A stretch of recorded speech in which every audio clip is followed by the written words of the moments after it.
et bienvenue dans votre chaîne Carrefour des adorateurs. Je vous reçois pour un nouveau numéro de Portrait d'adorateurs. Comme d'habitude, je reçois pour vous des adorateurs dans toute leur diversité. Aujourd'hui, j'ai le plaisir de recevoir pour vous un chantre, un serviteur de Dieu talentueux, le frère Eli Moala, qui a déjà sorti un premier single Roi de gloire et qui sort un nouveau single Grâce sur grâce. Sans plus tarder, nous allons accueillir notre invité d'aujourd'hui. Bonjour frère Eli Moala, c'est un plaisir pour vous de vous recevoir sur Portrait d'adorateur. Comment allez-vous? Bonjour, ma soeur, bonjour, je vais très bien par la grâce de Dieu. Merci.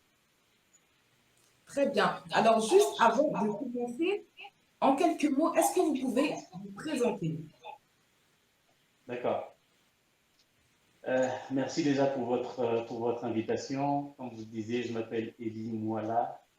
Je suis serviteur de Dieu. Je suis conducteur de louanges au sein de l'église Étoile de gloire, basée en région parisienne. L'église est dirigée par mon pasteur, le pasteur Nicolas Mouala. Et je opère donc au sein de cette église depuis plusieurs années sous différentes casquettes en tant que conducteur de louanges, dans la modération, la prédication.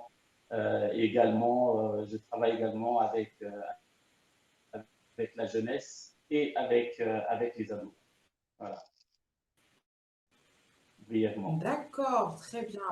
Alors, vous êtes d'abord chantre, oui, parce que vous avez plusieurs casquettes et vous êtes vraiment un adorateur complet. Alors, vous avez fait vos premiers pas en tant que chantre ou plutôt en tant que prédicateur? Alors, c'est vrai que c'est différentes casquettes que j'ai à différents moments dans le ministère. Mais il faut dire que le premier poste, entre guillemets, ou la première casquette que j'ai eue à l'église, c'est d'abord celle du chantre, que j'ai jusqu'aujourd'hui de laquelle je me sers aujourd'hui en tant que conducteur de louanges et responsable du département louanges à l'église. Et c'est aussi avec cette casquette qu'on me connaît plus parce que c'est la première casquette que j'ai révélée, on va dire, à travers la musique, à travers le ministère de louange et d'adoration que je fais. Donc c'est plus cette image, mais si vous venez à l'église, vous verrez au sein de l'église que je suis beaucoup, enfin, mon rôle est beaucoup plus large que juste de chanter et également d'autres personnes qui nous invitent aussi pour des ateliers ou pour prêcher. D'accord. Alors, frère Élie, pour commencer, comment avez-vous rencontré le Seigneur? Comment êtes-vous venu à Christ? Comment est-ce que j'ai connu le Seigneur? J'ai eu vraiment la grâce de Dieu de pouvoir naître dans une famille chrétienne. Comme je vous disais tout à l'heure, mon père biologique est aussi mon pasteur. Mes parents biologiques sont mes pasteurs et c'est eux qui me conduisent pour pouvoir ranger ma vie et vraiment marcher dans la grâce de Dieu, vraiment marcher dans la faveur de Dieu.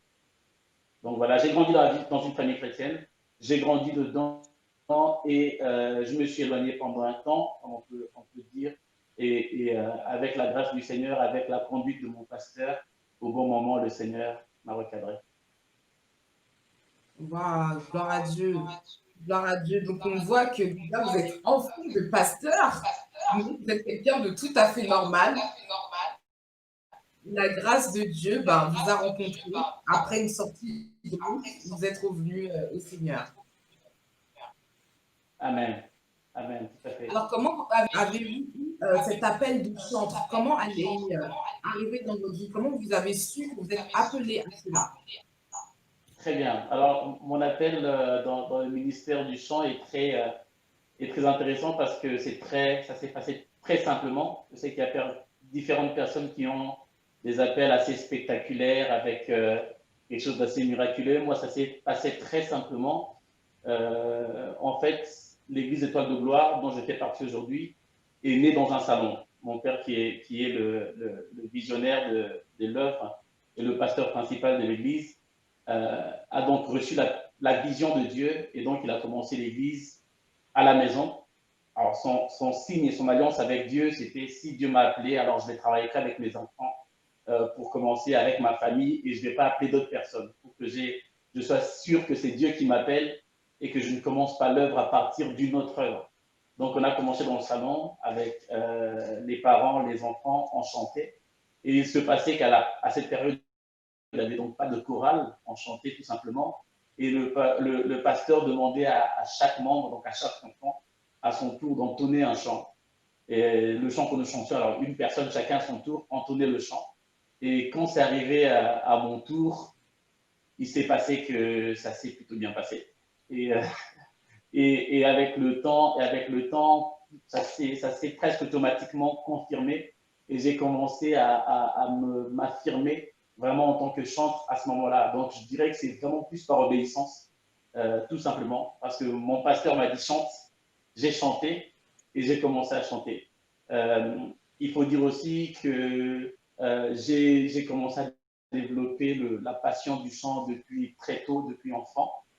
J'ai aussi un grand frère qui est d'ailleurs mon formateur, qui a commencé à chanter bien avant moi dans un niveau professionnel. Mais mon appel en tant que tel, c'était juste à l'église, dans notre salon. Mon pasteur m'a dit chante, j'ai chanté. Et c'est là que ça a démarré. Et c'est avec le temps que plus on avançait, plus on commençait à voir maintenant le fruit et les signes de l'onction de Dieu et de l'appel de Dieu sur ce que je faisais, jusqu'au jour où le Seigneur a commencé à me parler plus précisément et plus personnellement par rapport à ça. Waouh! Ah oui, c'est fort ce que vous dites. Donc, votre appel s'est révélé tout simplement par l'obéissance. Il y avait un Tout à besoin fait. dans l'église, même si c'était dans une cellule de maison, il y avait un besoin. Le pasteur vous a dit chante, vous avez chanté, et là, il y a ce dépôt justement qui a éclos et qui s'est révélé jusqu'à ben, confirmer votre appel de chantre. C'est ça. Jusqu'à ce qu'on commence plus à voir, plus j'étais mis en avant pour chanter, plus l'onction a commencé à vraiment se révéler, les personnes aussi autour de moi ont commencé à voir les signes particuliers de l'appel, parce que j'estime que quand on fait quelque chose par appel, il y a des signes particuliers qui se manifestent. Donc ça a commencé à se manifester comme ça de manière progressive jusqu'au moment où le Seigneur a commencé à me montrer des visions vraiment clair de l'appel qu'il m'adressait dans ce domaine.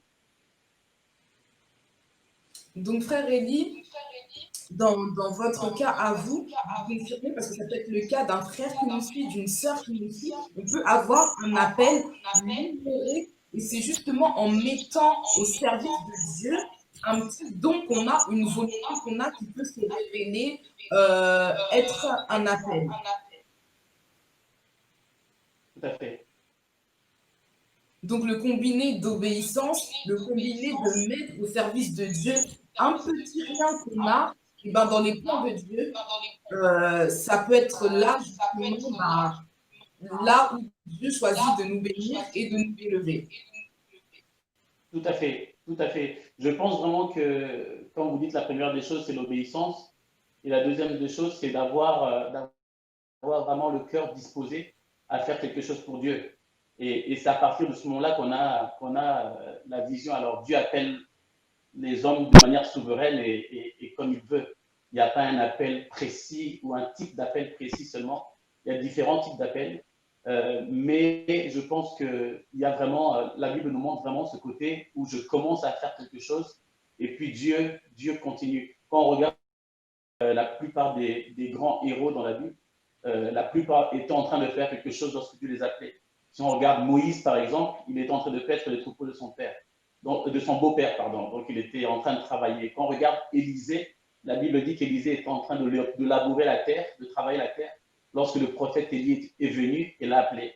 Quand on regarde Samuel, il était en train de servir et d'aider de manière différente, peut-être on peut appeler ça protocole ou autre. En tout cas, il servait dans le temps quand l'appel est arrivé et a précisé. Pareil, quand on regarde même Gédéon, la Bible dit qu'il est en train de moudre le froment lorsque l'ange de l'Éternel est venu lui parler. Donc je pense que c'est important vraiment d'avoir ce cœur prédisposé à dire, Seigneur, tout ce que je peux faire, je le fais pour toi. Et à ce moment-là, Dieu vient rencontrer notre cœur, notre volonté, et nous donne une vision et un appel. Amen. Alors, qu'est-ce que ça représente être un chanteur? Quelle Qu'est-ce que ça responsabilité ça représente? implique? Quelle contrainte? Quelle vie cette, ce service demande? D'accord. Alors, c'est une question qui est assez vaste, mais je vais essayer de répondre très rapidement. Tout d'abord, je commencerai par les exigences qui sont demandées à tout adorateur, puisque être adorateur, c'est ne pas seulement être chantre. Être chantre, on a adorateur, et un adorateur peut être un chantre, un prédicateur, un protocole, ou quelqu'un qui fait n'importe quel service, ou quelqu'un qui croit au Seigneur. Et à ces personnes-là, la Bible nous demande déjà une vie de sainteté. Dieu a dit à Moïse, tu diras au peuple que je suis un Dieu saint, et il faut que ceux qui s'approchent de moi soient saints.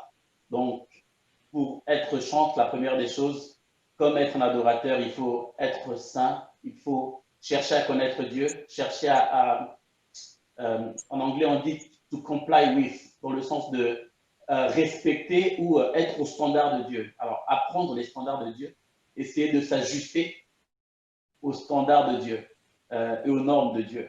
Ça, c'est vraiment ce qui est général.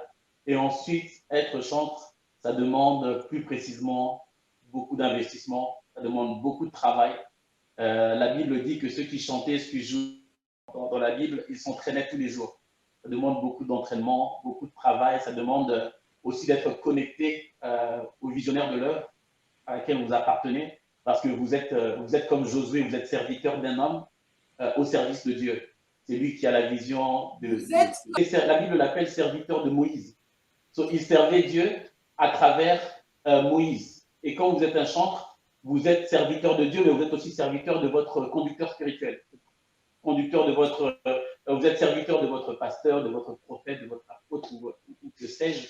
Donc, ça demande vraiment d'avoir cette relation avec lui pour savoir ce qu'il veut, quelle est sa vision, quel type de musique il veut, quel type de louange il veut, comment il veut que l'Église adore, comment il veut faire les choses pour que vous puissiez implémenter ensuite ce qu'il demande.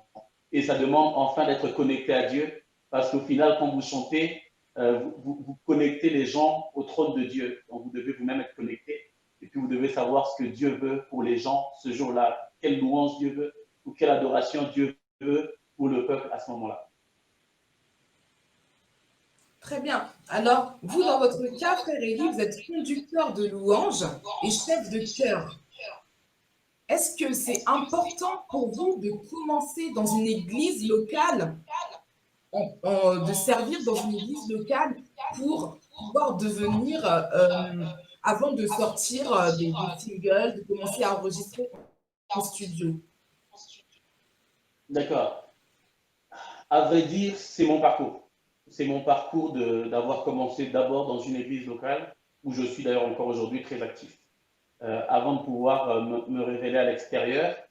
Est-ce qu'aujourd'hui, je dirais comme ça, de manière claire et presque dogmatique, que c'est mieux? Je ne sais pas. Je ne vais pas dire si c'est mieux ou pas. Par contre, ce que je peux dire très clairement, c'est qu'il est, je pense à mon sens, nécessaire et voire indispensable de faire partie d'une église locale pour pouvoir servir comme ça à l'extérieur, parce que l'église locale, c'est là où vous pouvez apprendre déjà à servir Dieu. On ne sert pas Dieu juste parce qu'on a un don, parce qu'on a une capacité, ou parce qu'on pense savoir, ou parce qu'on a vu quelqu'un faire et on veut faire. On sert Dieu parce qu'on a appris à servir Dieu auprès d'un homme de Dieu. Donc c'est important. L'église locale nous affermit aussi, et l'église locale aussi nous équipe pour être protégés. Parce que quand vous commencez à servir d'une manière beaucoup plus publique, vous êtes aussi exposé à d'autres choses, et l'église locale joue à ce moment-là le rôle de bouclier et de refuge pour la personne qui sert. Voilà. Alors, quelle est la différence de servir à l'église en tant que chef de louange, chef de chœur, de chanter devant un peuple de Dieu ou de faire chanter un chœur lorsqu'on chante dans une cabine et qui est destiné toujours au peuple de Dieu, mais il n'est pas en face de nous? Quel est l'état d'esprit? Il y a une différence? D'accord. Oui, je pense que de manière générale, on reste généralement sur plus ou moins le même travail. Maintenant, les différences sont hautes. La première différence que je peux citer, par exemple, c'est dans l'exigence et dans la direction. Je vous donne un exemple. Aujourd'hui, je dois chanter à l'église, je dois conduire un culte à l'église. J'ai absolument besoin de savoir ce que le pasteur a comme vision par rapport à ce que je suis en train de faire. Et je dois vraiment me caler sur celui qui me dirige. Quand je suis invité ailleurs, je dois avoir euh, une vision aussi sur ce qu'on veut comme objectif de l'événement, mais c'est aussi que là, je laisse beaucoup plus la direction directement à moi du Saint-Esprit. Quand je suis à l'église, je laisse aussi la direction du Saint-Esprit, mais je suis soumis à la direction que le pasteur reçoit. Là, quand je suis à l'extérieur, je suis dans une direction un peu plus, on va dire, indépendante, entre guillemets. Au-delà de ça, je pense que ce sont des niveaux d'exigence, par exemple, qu'on peut avoir avec le chœur, avec les choristes qui chantent avec vous. Au niveau de l'Église, l'Église est une œuvre où la première chose, c'est de sauver les âmes. Nous venons à l'Église pour les âmes. Les gens viennent servir à l'Église, on doit protéger à tout prix et préserver leur salut, préserver leur âme. Donc, le niveau d'exigence n'est pas le même. Il y a certaines choses qu'on peut, par exemple, tolérer dans un chœur à l'église, pas pour dire qu'on n'a pas le même niveau d'excellence. On veut la même excellence, mais on est un peu plus dans l'accompagnement aussi. Et on veille vraiment là-dessus. Par contre, au niveau de l'extérieur, on est sur un fonctionnement qui est assez différent. Et là, en termes d'exigence, on traite normalement avec des personnes qui sont déjà sauvées et normalement qui sont déjà affermis. Donc, à partir de ce moment-là, on est beaucoup moins dans de l'accompagnement, on est beaucoup plus dans l'objectif. C'est-à-dire qu'on a des objectifs spirituels, des objectifs artistiques, et il faut qu'on les atteigne et qu'on travaille, qu'on les atteigne à tout prix, j'ai envie de dire. Donc, les grandes différences, je pense, sont à ce niveau-là. En tout cas, pour ce qui Alors, concerne conduire la louange. Hein. d'accord. Alors, est-ce qu'on peut faire la différence entre artiste et chanteur? Oui, je pense que oui. Euh, Dans le sens où un chantre, d'un chantre, normalement, est d'officier dans le tabernacle. Et aujourd'hui, une bonne déclinaison du tabernacle, c'est l'église locale. C'est vrai que dans l'absolu, on reste un peu chantre partout parce que quand on est en train de servir le Seigneur, on est toujours dans l'église corps du Christ de manière générale. Il peut arriver que parfois on serve à l'extérieur, mais le chantre est vraiment, en tout cas, c'est mon point de vue. Hein. C'est pas la Bible, c'est pas le Saint-Esprit qui le dit, c'est moi qui le dis, c'est ma pensée. Donc je pense que le chantre est vraiment beaucoup plus sur son office dans l'église et que l'artiste est un peu plus sur le côté, je dirais pas le côté show, mais le côté vraiment, how to say, c'est vraiment le côté puiser dans l'art, utiliser l'art, manifester l'art. Vous voyez et là, ça devient différent parce que l'artiste va mettre beaucoup plus en avant le côté artistique. Parfois, on parle de performance vocale, par exemple, plus précisément, pour dire que voilà, on est dans la musique, donc on va vraiment mettre tout ce qu'il faut, différentes épices de l'art qui puissent présenter aux hommes, aux personnes, un contenu qui ne soit pas que spirituel, mais qui soit aussi artistiquement louable. Maintenant, à l'église, le côté artistique excellent est toujours important, mais l'église est beaucoup, le chantre est beaucoup plus sur le côté spirituel de la chose.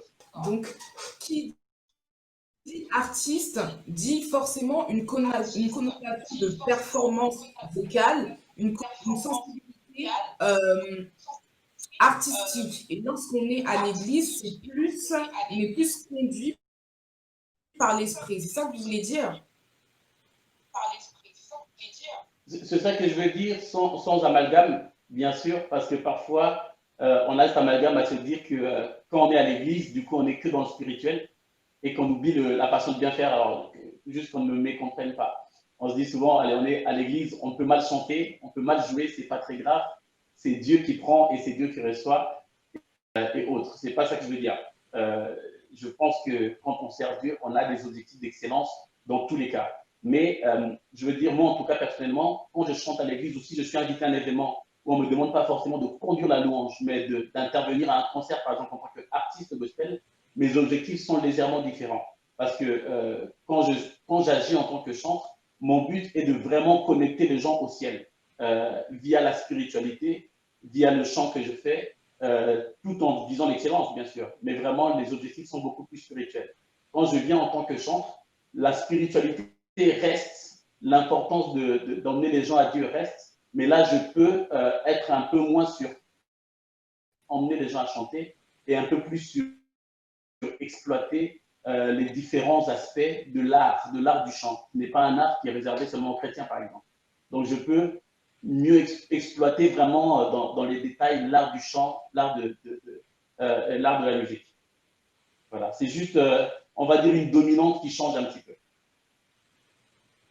D'accord. Mais est-ce que le message que vous délivrez quand vous êtes à l'église ou quand vous enregistrez vos singles au studio, ils ont ils ont le même objectif? Parce que vous avez dit que quand on chante, c'est pour connecter les gens à Dieu. À l'église, on voit le peuple de Dieu, mais quand on chante derrière ce single, on ne voit pas le peuple de Dieu. Mais est-ce qu'on est dans la même dynamique, toujours dans l'esprit? On chante pour les gens ou on chante pour Dieu? Quel est en fait à ce moment-là l'état d'esprit? D'accord. Est-ce qu'il y a de différence dans le message? Non, parce que je pense que notre message est le même. Le message est lié, je pense, à l'adorateur, à la personne. Le message reste le même. C'est juste la déclinaison, je pense, qui peut être différente. Je vous donne un exemple qui va être un peu extérieur à ma personne. Il y a des personnes, par exemple, quand ils chantent à l'église, ils vont trouver un style de musique et de chant qui va connecter les gens facilement. Ça veut dire qu'il va étudier l'église, il va étudier la congrégation, il va voir un style qui va vraiment emmener les gens dans la louange de l'adoration. Maintenant, quand il va faire un single, par exemple, il va aller dans un style qui lui parle personnellement, un style dans lequel il aime s'exprimer. Et je connais des personnes comme ça, par exemple, des chanteurs comme ça, dont le style personnel ne serait peut-être pas forcément très efficace dans un contexte d'église. Vous voyez ce que je veux dire? Le style personnel, donc il se donne une liberté de s'exprimer dans l'art d'une manière vraiment très personnelle. Et là, c'est un message dans un autre emballage, voilà, on peut dire comme ça, dans un autre packaging, mais qui est le même. Et quand on est à l'église, il s'adapte dans un emballage qui correspond à la congrégation, qui correspond à l'église, avec les objectifs d'emmener les gens à chanter ensemble pour Dieu. Donc, c'est juste dans un packaging un peu différent, mais le message reste le même. Je ne sais pas si c'est clair. C'est clair. Alors, en 2018, vous sortez le premier single Roi de gloire. Tout à fait. Et en 2020, vous nous revenez avec le single Grâce sur grâce. Alors, pour ces deux singles, quel est le fond que vous avez reçu, en fait, le fond du chant? Roi de gloire, grâce sur grâce. Qu'est-ce qui vous a inspiré à ce moment-là? Puisque vous êtes auteur, compositeur et interprète, vous avez composé donc ces chants. Tout à fait.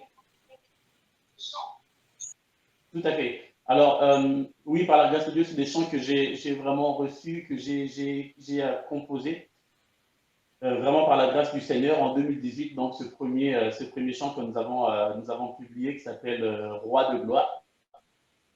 Il faut dire, là tout à l'heure on parlait de différents messages et de différentes choses. Là, dans mon cas, il faut dire que mon message de base et ma vision en tant que chanteur, c'est vraiment, et même dans mes singles, c'est ce qui se ressent le plus, c'est vraiment d'écrire des chants pour l'église. Okay? Là, du coup, je ne vais pas être comme les artistes qui vont s'exprimer dans un style un peu plus différent, plus personnel, plus intimiste. Là, moi, je suis vraiment, ma vision, c'est vraiment d'écrire des chants pour les églises. Donc, c'est pour ça que mes chants, généralement, sont des chants simples, avec beaucoup de paroles qui se répètent pour que tout le monde puisse apprendre et exécuter, enfin, interpréter. facilement. Et Roi de gloire, donc je l'ai reçu à peu près en 2007. Un chant qui m'est venu à l'issue de mes temps de prière personnels. Je me souviens que c'était un matin où j'étais en train d'adorer avant d'aller à l'église, avant d'aller au travail. J'avais pris mon temps de prière et la chanson a commencé à couler simplement dans mon cœur. C'était initialement en anglais, je l'ai reçu et j'ai commencé donc à faire la route du travail en chantant la chanson qui était là. C'était vraiment que toute la terre puisse s'arrêter un instant et chanter pour Dieu et glorifier le Seigneur parce qu'il est le roi de gloire, le roi qui est différent de tous les autres rois que la terre a connus. Parce que tous les rois que nous avons connus depuis la nuit des temps jusqu'à aujourd'hui, ils sont restés captifs par la mort et Jésus est le seul qui a vaincu la mort, qui est sorti vivant du tombeau. Et c'est la force de notre foi. Donc mon désir, c'était vraiment de dire, de célébrer. C'était un chant de célébration, un chant d'adoration. Voilà. Ça, c'était par rapport à Roi de gloire. Et en 2020, donc, on a sorti Grâce sur grâce, qui est un chant que j'avais commencé à écrire en 2016, pour le coup. Et le contexte de Grâce sur grâce, c'était que j'étais dans un contexte un peu particulier, un peu difficile, notamment via ma vie professionnelle, où j'étais en train de travailler dans une structure, dans une société, mais les différents contours du poste, etc., faisaient que c'était pas trop ça. À un moment, c'était compliqué, c'était difficile. Je commençais à m'inquiéter. Je me disais, Seigneur, voilà, j'ai fait ça, ça, ça. Pourquoi est-ce qu'il y a tant de choses qui bloquent? Pourquoi est-ce que ça ne donne pas comme je voudrais? Pourquoi ça ne se passe pas comme je veux à tout point de vue? Et j'étais en train de m'inquiéter par rapport à ça. Et je regardais certains projets que j'ai pour ma vie personnelle, certains projets que j'ai pour l'Église, certains projets que j'ai pour le ministère. Je me disais, Seigneur, là, c'est difficile de les atteindre. Et c'est à ce moment-là que je pense que le Saint-Esprit a commencé à apaiser mon cœur et à me rassurer, à me rafraîchir avec une douce voix en moi qui disait sa grâce te suffit, sa grâce te suffit. Et le Seigneur a commencé à simplement tourner mon regard sur moi. On est beaucoup plus sur ce qui nous manque. Seigneur, donne-nous ceci, donne-nous cela. Mais quand on regarde bien notre vie, on s'aperçoit qu'on a déjà reçu l'essentiel en fait. Surtout quand on est un enfant de Dieu, on a reçu l'essentiel, à savoir la vie éternelle, à savoir la vie physiquement. Hein, nous sommes en vie, nous sommes en bonne santé. Nous avons, grosso modo, généralement une famille, des amis, certains des études, certains un travail. En fait, le Seigneur a vraiment redirigé mes yeux sur tout ce que j'avais, sur toute la grâce qu'il m'avait faite. Et il a aussi commencé à ouvrir mes yeux sur tous les moments difficiles que j'ai eus depuis que je suis petit, depuis que je suis enfant, toutes les périodes difficiles que j'ai traversées. Et il m'a encore montré une fois que c'est sa main qui était avec moi en tout temps. Et c'est pour ça que je dis, dès mon enfance, tu as toujours été avec moi, tu as toujours veillé sur moi, parce que la grâce de Dieu a toujours été présente, elle est manifeste. C'est un chant d'exaltation, de célébration de la grâce de Dieu, et c'est en même temps aussi un chant d'encouragement pour quelqu'un qui pourrait être désespéré, des choses qui sont autour de lui, désespéré d'attendre certaines choses, et pouvoir dire, ne t'inquiète pas, la grâce de Dieu est encore disponible. La grâce de Dieu l'a été jusque-là, elle le sera encore pour toi. Voilà. Et d'ailleurs, le contexte de la sortie est intéressant parce que j'ai commencé à enregistrer le chant, en fait, je pense en 2019, fin 2018, début 2019. On a commencé à enregistrer les premiers jets. Et il se trouvait qu'à chaque fois, c'était reporté, la sortie était reportée. Et c'est au moment où on arrive à cette période difficile de cette année 2020, avec les crises qu'on a eues, dont la grosse crise sanitaire qu'on a eue. Et c'est juste après, et quand on a eu cette crise, beaucoup de personnes dans notre groupe, d'une manière ou d'une autre, ont été éprouvées de manière générale et de manière différente. C'est à ce moment-là qu'on a commencé à vraiment comprendre pourquoi est-ce que le son avait tardé à sortir et pourquoi est-ce qu'on va le sortir maintenant. D'accord. Donc, on peut recevoir donc un chant à un certain moment donné et ça peut prendre du chemin pour qu'ils puissent voir le jour, parce que ce que vous êtes en train de dire, c'est que pour aboutir à certains chants, Dieu peut permettre en fait certaines circonstances, certaines épreuves pour qu'on puisse mieux le louer ou mieux prendre conscience peut-être des paroles de la chanson, peut-être de la portée, le sens de la chanson. Tout à fait, tout à fait. Je pense que quand Dieu envoie, que ce soit une inspiration de chant ou une parole, il la oint pour une circonstance précise, il la oint pour un contexte, entre guillemets, et cette inspiration, elle vient, on peut la recevoir à un moment, mais le Seigneur fait en sorte que ça puisse sortir au bon moment. D'où l'importance de prier aussi pour demander la direction de Dieu, la direction du Saint-Esprit pour quand est-ce qu'on le sort. Il y a des chants qu'on peut chanter aujourd'hui, c'est des chants qu'on a écrits il y a 10 ans. Tout comme il y a des chants qu'on peut chanter aujourd'hui, c'est un chant qu'on a réussi il y a 2 semaines. Donc ça dépend vraiment de la direction de Dieu et de ce que Dieu veut faire avec le chant. En fait.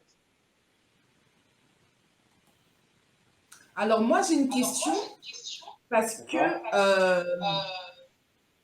l'influence de vos chants sont plutôt d'influence pop-rock, afro-caribéenne.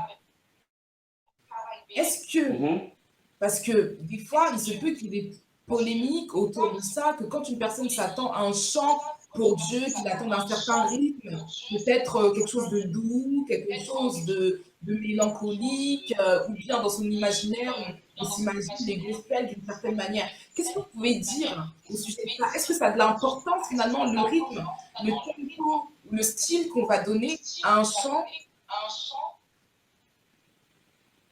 D'accord. Oui, je pense que ça a beaucoup d'importance.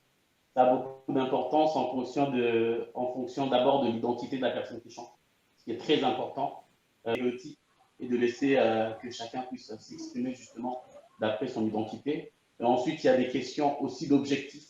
En termes d'objectifs, en termes de ciblage, entre guillemets, vous savez plus ou moins, ou de vos objectifs de manière générale, vous savez aussi comment adopter parfois votre style musical par rapport à ça. Et enfin, en fonction aussi du message du chant, parfois c'est aussi important de pouvoir adopter le style qui va avec.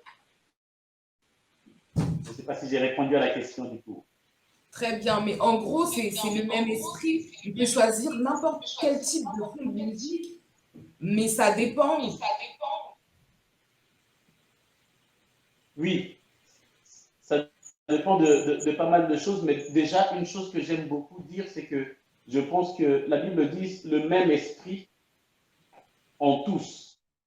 Le même esprit agit de différentes manières en tous, mais c'est le même Dieu, c'est le même esprit.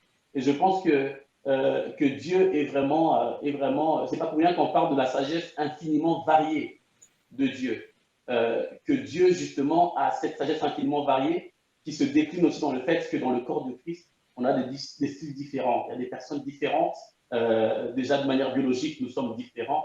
De manière culturelle, de manière artistique, dans le style, que ce soit au milieu des chantres, au milieu des hommes de Dieu, des prédicateurs et autres, chacun a sa façon de faire, chacun a une spécialité que Dieu lui donne, un style précis. Et le même message est donné par le Seigneur, par le Saint-Esprit, mais décliné de différentes façons, ce qui permet aussi de toucher différentes personnes. Parce qu'il y a des styles, par exemple, qui ne vont pas toucher certaines personnes. Il y a des styles qui vont, et d'autres styles qui vont pouvoir toucher un autre groupe de personnes, qui n'est pas le même. Donc je pense que c'est le côté complémentaire de l'œuvre de Dieu, du corps de Christ, qui fait aussi que nous puissions avoir différents styles, différentes personnalités, qu'on puisse décliner du coup notre message de différentes façons. Donc, il n'est pas utile de vraiment s'arrêter sur cette question-là, de vraiment juger. Ah tiens, ça ressemble plutôt, ça me fait penser à tel style de musique, mais c'est peut-être charnel ou quoi. Il faut peut-être outrepasser. Oui, je pense que ce qui est charnel, c'est un fond spirituel négatif. Le style en soi, les styles musicaux sont des choses que les hommes ont inventées, je pense, d'une manière ou d'une autre, ou alors que les hommes ont reçu par l'inspiration, parce qu'on sait quand même que la musique est céleste. Mais dans la façon de faire, tout dépend après du message que vous donnez. Je suis pas vraiment, en tout cas dans mes convictions personnelles, à me dire que ce style-là est spirituel, ce style-là est charnel. Je pense pas. Je pense que tout dépend du message et de l'attitude de la personne et de la manière d'emmener le message. Alors, si quelqu'un fait plagiat, c'est une chose. Mais maintenant, il faut aussi dire que la plupart d'entre nous, on ne réinvente pas la musique. C'est vrai qu'on a eu quelques illuminés à différents airs qui ont peut-être inventé pas mal de choses. Personnellement, je ne réinvente pas la musique. Je chante ceux qui montent dans mon cœur, sauf que ce qu'on ne dit pas souvent, c'est que ceux qui montent dans notre cœur, dans notre esprit, et sous la forme des chants qui montent dans notre cœur, dans notre esprit, dans notre être, généralement, ces chants-là sont le style ou la façon de chanter sont c'est influencé ou impacté par ceux qu'on a l'habitude d'écouter. Si j'écoute énormément de gospel, il y a beaucoup de chances que quand j'écris, mes inspirations soient plutôt de style gospel. D'accord. Alors, vous êtes aussi, donc vous servez à l'église, vous êtes conducteur des louanges, chef de chœur, et vous avez dit prédicateur. Alors, est-ce que Tout à fait. lorsqu'on chante à un certain niveau, est-ce que c'est logique de pouvoir devenir prédicateur? Logique, non, mais tout dépend du sens de prédicateur. Tout dépend du sens qu'on donne à prédicateur. On est prédicateur, un prédicateur, l'un est prédicateur, je veux dire comme ça, l'un est prédicateur par appel, l'autre est prédicateur, on va dire, par essence chrétienne. Qu'est-ce que je veux dire par là? C'est que techniquement, chaque chrétien est censé être dans un sens prédicateur autour de lui, par exemple. Prédicateur, que ce soit parce qu'il parle en public ou parce qu'il parle aux gens, prédicateur parce qu'il parle aux personnes autour de lui, ou prédicateur parce que sa vie prêche, sans rien dire. Sa vie prêche, on regarde, et cette personne manifeste la nature de Dieu. Et ça, c'est ce qui est demandé normalement à tout serviteur de Dieu. Et quand on chante à un certain niveau, je pense qu'automatiquement, on doit avoir une vie qui soit une prédication et qu'on doit aussi être d'une manière ou d'une autre investi dans la quête aux âmes qui demanderait qu'on puisse exhorter un frère, une sœur, un voisin, un ami, etc. Maintenant, prédicateur dans l'Église, je pense que ça, c'est un appel. Donc, on ne peut pas parler de logique, c'est un appel. Si Dieu vous appelle à ça, et si l'homme de Dieu avec qui vous marchez vous y conduit. Est-ce que d'une certaine façon, quand on chante, on prêche? Oui, on peut dire ça comme ça.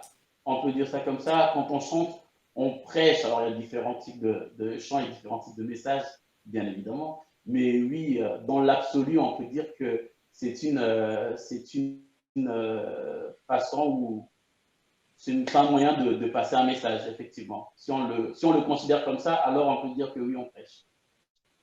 Vraiment, l'ensemble du travail que moi je fais, c'est vraiment écrire des chants pour enrichir les répertoires des églises. Ça, c'est mon appel à moi et c'est mon message à moi, ou si vous voulez, mes objectifs à moi. Maintenant, d'une manière plus générale, oui, on peut catégoriser les chants. On peut catégoriser les chants en fonction du message. Et donc, de la particularité, non, de son expérience, avec Dieu, de son vécu. Oui, quand je parle de catégorisation, je le lis pas forcément à l'identité de l'artiste, comme on dit tout à l'heure, mais plutôt à l'identité de la chanson en elle-même. C'est-à-dire que il y a des chants qu'on va prendre, par exemple, pour des chants de célébration. Il y a des chants de célébration. Nous te louons, alléluia, alléluia. Il y a des chants qui vont être plus un chant où l'homme va peut-être entrer au plus profond de lui pour s'examiner et peut-être mener à la repentance. Il y a ces chants-là aussi. Entends les cris de mon cœur qui implore ta bienveillance. Fais tomber mes offenses et puis sur moi ta face. C'est une catégorie de chants encore. Il y a des chants, par exemple, qu'on va chanter pour peut-être inviter le Saint-Esprit et chercher la puissance du Saint-Esprit qu'elle se manifeste au milieu de nous. Vous voyez, c'est des chants où on recherche Dieu aussi. Mon âme soupire après toi. C'est différents types de chants. C'est là-dessus que je parle de catégorisation. Maintenant, c'est vrai que différents artistes vont peut-être se diriger vers un style de chant en fonction de leur vécu, en fonction de leur expérience et en fonction de leur identité. Où est-ce qu'on peut trouver vos chants, comment, vos singles? Les deux chants sont aussi sur YouTube. Voilà. Au-delà de ça, vous pouvez nous suivre également sur notre Instagram, notre page Instagram, Eli-8 Moala. Et vous pouvez également nous suivre sur notre page Facebook, Eli Moala and Friends. Vous pouvez aussi vous abonner sur notre page YouTube, Eli Moala and Friends aussi. Très bien. Alors, n'hésitons pas, mon frère, ma sœur, qui nous suivez, à aller suivre cet adorateur passionné, le frère Eli Moala, sur sa chaîne YouTube, sur son Instagram, sur Facebook. N'hésitons pas à encourager pour la gloire de Dieu. Frère Eli Moala, si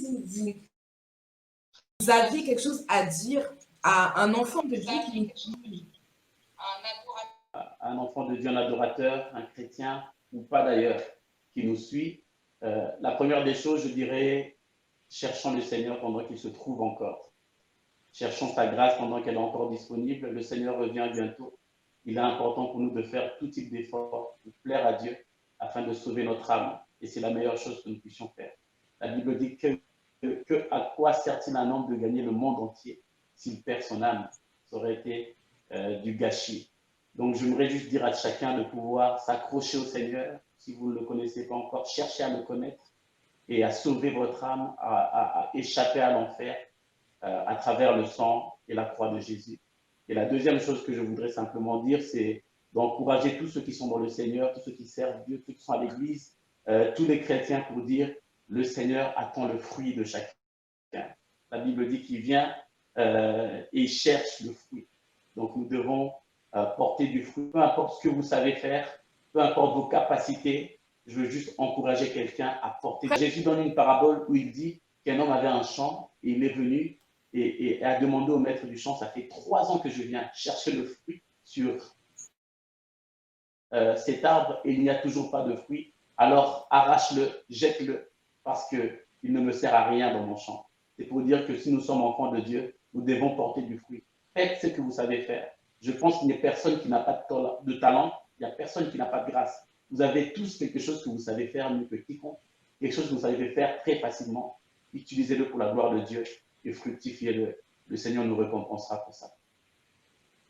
Amen, amen. Je pense que le message est bien passé. Je pense qu'un adorateur a entendu, quelqu'un qui ne connaît pas encore le Seigneur a entendu. Je pense que ça va faire écho dans nos cœurs. Cherchons l'Éternel pendant qu'il se trouve et cherchons vraiment à mettre notre savoir-faire au service de Dieu. C'est important. Merci beaucoup en tout cas, frère Élie, voilà, d'avoir été avec nous. Merci pour ce moment d'édification. Je crois qu'un adorateur derrière son écran, un téléspectateur, un internaute a été édifié. Je crois vraiment que ce chant, ce single, grâce sur grâce, va aussi bénir, va aussi permettre que la gloire revienne à Dieu. Merci beaucoup d'avoir été avec nous. Ce fut un honneur. Que Dieu vous bénisse richement. Amen. Amen. Merci beaucoup. Merci à vous. J'aimerais simplement remercier le pasteur Constant, Mathima et son épouse, maman Floricia.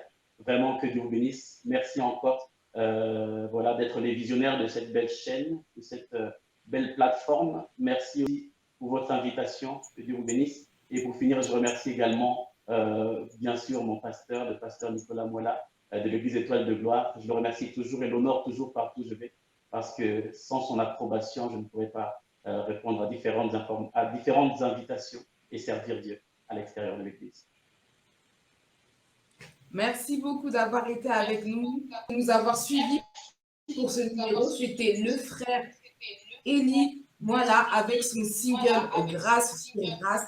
J'espère, merci d'avoir suivi Portrait d'adorateur sur Carrefour des adorateurs. Si vous n'êtes pas encore abonné, abonnez-vous massivement pour la gloire de notre Dieu. Soyez bénis.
connu, vous